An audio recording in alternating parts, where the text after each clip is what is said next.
सबसे प्यारा हिंदुस्तान, मेरा भारत देश महान। मिलल आजादी बा सब लोग के, मिलल आजादी बा सब लोग के, चलेला सीना तान हो सबसे प्यारा हिंदुस्तान, मेरा भारत देश महान।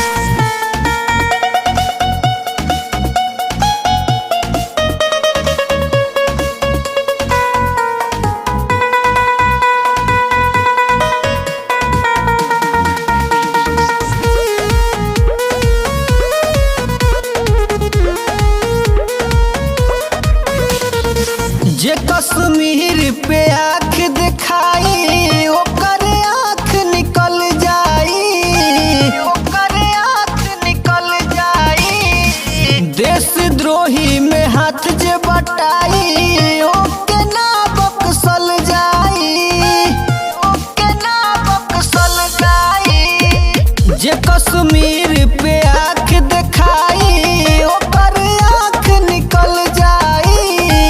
देशद्रोही में हाथ जे बटाई ओके ना बख्शल जाई।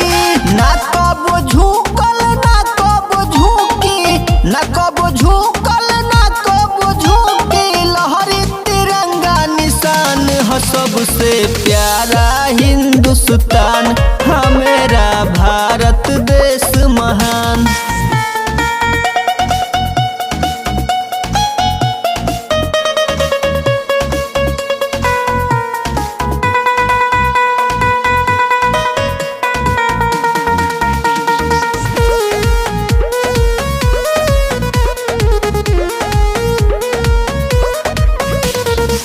वीर भगत सिंह सुभाष चंद्र बोस रहल आँख के तारा हो, रहल आँख के तारा हो। केतन दुश्मन के मरले उ अइले न फिर दोबारा हो, अइले न फिर दोबारा हो। वीर भगत सिंह सुभाष चंद्र बोस रहल आँख के तारा हो। केतन दुश्मन के मरले उ अइले न फिर दोबारा हो।